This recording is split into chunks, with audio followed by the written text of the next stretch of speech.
Imagine this. You're at a house party, the music's bumping, there's a table full of drinks, but no one's touching the alcohol. Instead, someone's sipping a kombucha, someone else is cracking open a cold can of liquid death, and one guy's just holding a sparkling water with a lime wedge, like it's a trophy. Welcome to a Gen Z party. This generation, the same one that gave us TikTok dances, Be Real, and the resurgence of baggy jeans, has officially ghosted alcohol. Like not even a "you up" text to tequila. Just vanished. And it's not just anecdotal. Bars are emptier, mocktails are trending, and major alcohol brands are low-key panicking. But the question is, why? Why is Gen Z quitting drinking while every generation before them was practically doing keg stands at prom? Today we're diving into the surprising, funny, and actually kind of genius reasons why Gen Z is putting down the shot glass and picking up a Stanley Cup, with electrolytes, obviously. Oh, and before we pour this episode neat, don't forget to hit that subscribe button if you love stories that decode culture, consumer trends, and why your cousin's 22-year-old boyfriend thinks alcohol is cringe. Let's explore the why. Let's start with the obvious. Alcohol kinda sucks. Now, before anyone starts shaking their mimosa in rage, hear me out. Alcohol has been the go-to social lubricant for generations. But Gen Z, they're like, wait, why are we voluntarily drinking stuff that makes us feel like roadkill the next day? It's not just the hangovers either. It's the regretful texts, the blurry memories, the mysterious bruises that show up like surprise guests after a night out. Gen Z looked at that whole deal and said, yeah, I'm good. And honestly, they've got a point. Gen Z grew up watching Millennials try to cure hangovers with green juice and denial. They saw the tweets, the sad Instagram stories, the morning after never again declarations. And they learned. They learned that maybe getting blackout drunk isn't self-care. Plus, let's not forget this generation has access to every horror story imaginable, instantly. Open TikTok? Boom. There's a girl crying in her car about how she ruined her situationship because of vodka. Open Reddit? There's a dude explaining how Fireball destroyed his credit score. Don't ask. And because Gen Z lives on the internet, they've collectively absorbed all this trauma and decided, actually, water is the vibe. So yeah, part of the reason Gen Z isn't drinking is just logic. They looked at the math. Alcohol. Effects. Expensive. Makes you feel bad. Makes you say dumb stuff. Socially expected. Not anymore. Result? Hard pass. Coming up next, why health-conscious Gen Zers are trading tequila shots for adaptogens, mocktails, and mushroom tonics. Yep, it's about to get very goopy in here. Okay, so hangovers are out. What's in?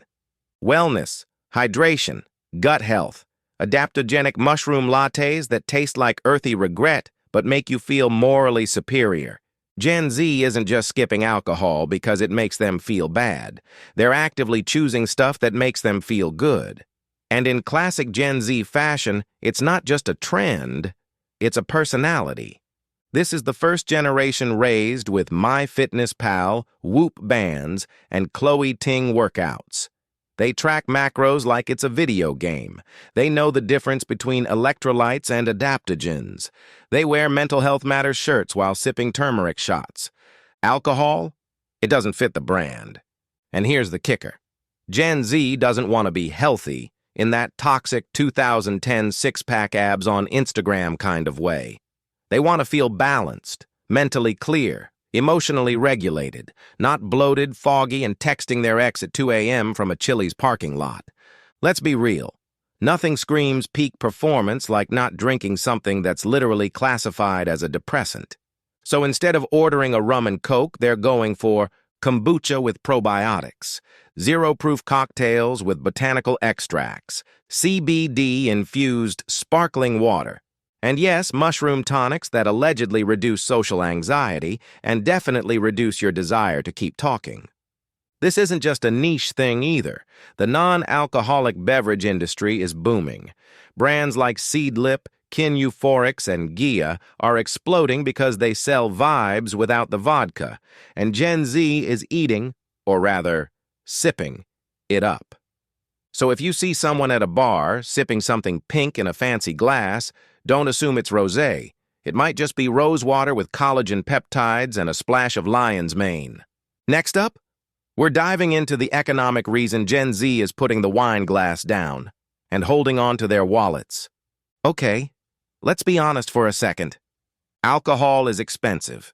Like, I could have booked a flight to Vegas for what I just spent at Applebee's. Expensive. One night out can easily set you back. $15 for a cocktail with a cute name like Midnight Regret. $8 for a sad IPA that tastes like old grass clippings. $20 for food you didn't even enjoy because you were trying to soak up the booze. That's over $40 in one sitting. And Gen Z? They're not having it. This is the most financially anxious generation in modern history. They came of age during the Great Recession, got jobs during the pandemic, and now they're getting hit with inflation, student debt, and the existential dread of a $7 iced coffee. So yeah, dropping $100 on alcohol and Uber rides isn't just irresponsible. It's a straight-up betrayal of their personal finance spreadsheet. This is the TikTok personal finance generation. They follow creators who say things like, if you buy avocado toast, you'll never own a house, which isn't true. But Gen Z still internalized it and stopped ordering the $16 margaritas anyway. Instead, they're making mocktails at home with fancy garnishes, seltzers that cost $1.25 per can, or just drinking water and feeling proud of themselves for it. And let's not forget the side hustle culture. When you've got a Depop store to run, a Notion planner to fill, and a dog walking gig at 7 a.m., you really can't afford to wake up with a hangover and a negative bank balance. Gen Z didn't just quit drinking, they did the math. And the math was like, put the shot glass down. So if Gen Z isn't drinking, are they just sitting in dark rooms, silently journaling about inflation? Not even close. They're still partying, just on their own terms. Let's start with this. For Gen Z, alcohol isn't the main event anymore. It's not the headliner. It's the weird opener nobody asked for. The party now? It looks different. Board game nights with matcha lattes, karaoke rooms with La Croix pyramids, outdoor picnics with vibe playlists and charcuterie boards that cost less than 2 cocktails. They've redefined what it means to go out. Forget clubs with $40 covers and watered-down vodka sodas. Gen Z is all about intentional hangs, stuff like art nights, thrifting crawls, midnight walks, escape rooms. And yes, occasionally a themed PowerPoint party. And the vibe? It's less about getting wasted and more about, how can I laugh till I cry and still wake up feeling like a functioning human tomorrow? Even traditional social milestones are shifting. Where millennials had 21st birthdays at bars, Gen Z is booking mocktail mixologists, photo booths, and yes, mental health check-ins. Because sometimes the best party favor is therapy. And here's the kicker.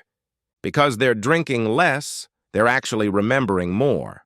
No more waking up like, wait, did I sing a BBA in front of my boss's cousin? Nope. They know exactly what they did. They were sober. And it was fun. Gen Z isn't boring. They're just showing the world that you don't need alcohol to have a good time. Just good people, decent snacks, and maybe a Bluetooth speaker. Up next, the rise of the sober influencer era. Yeah, you knew this was coming. You know a trend has officially made it when it lands on TikTok, with its own aesthetic. And Gen Z's alcohol-free vibe, it's got a full-on branding strategy now. Introducing #SoberCurious, #DryTalk, #MocktailMagic, #HotGirlHydration. Hashtag going out, not blacking out. This generation didn't just stop drinking, they made it a flex. Sober influencers are now out here doing what fitness influencers did for Abe's, but with frosted glassware and rosemary sprigs instead of protein powder. You've got creators dropping videos like, 7 mocktails that slap harder than vodka. I went sober for 30 days and didn't miss my ex once. Ranking celebrity tequilas while drinking none of them. Even brands are catching on. Instead of begging Gen Z to come back to beer, they're pivoting with them. Coca-Cola launched a fancy soda line called Simply Mixology. Athletic Brewing Company makes craft, non-alcoholic beer because water doesn't have to be boring. Even Casamigos released a non-alcoholic tequila substitute, which feels illegal, but okay. Meanwhile, bars are getting in on the action too. Whole menus now feature zero-proof drinks that still cost $14 because vibes. And let's be real. Mocktails? They look better on Instagram anyway. Bright colors, cool glassware, mint sprigs. Their main character energy, minus the hangover. But this isn't just about trends or branding. Gen Z is normalizing the idea that you don't need alcohol to celebrate, unwind, or exist in public. They're loud, proud, and hydrated. And honestly, that's pretty powerful. Next up, it's not the end of the party. Let's land this hangover-free plane. So, did Gen Z cancel alcohol? Not quite. But they did give it a reality check, wrapped it in a reusable straw, and said, hey, we're good, thanks. This isn't Prohibition 2.0. No one's smuggling bottles or whispering IPA in the shadows. Alcohol's still around. It's just not the main character anymore. And honestly, that's kind of refreshing. Gen Z has done something no other generation really pulled off before. They redefined what fun looks like, and it doesn't have to come in a red Solo cup. They're choosing health over hangovers, sleep over shots, and mocktails over mistakes. And while some folks might look at that and say, ugh, these kids are no fun, Gen Z just sips their cucumber spritz and says, no, we just remember the night. Now, does this mean everyone's quitting drinking forever? Probably not. But it does mean the social pressure to drink is fading, and the freedom to choose what feels good for your brain, your body, and your bank account is finally here. So next time you see a Gen Zer at a party with a sparkling water in hand, don't ask, why aren't you drinking? Ask, where'd you get that? It looks delicious. Because honestly, it probably is. If you enjoyed this video, don't forget to hit that like button, subscribe to explore the why, and share it with a friend who's just doing dry January for the 3rd year in a row. Stay curious, stay hydrated, and I'll see you in the next episode.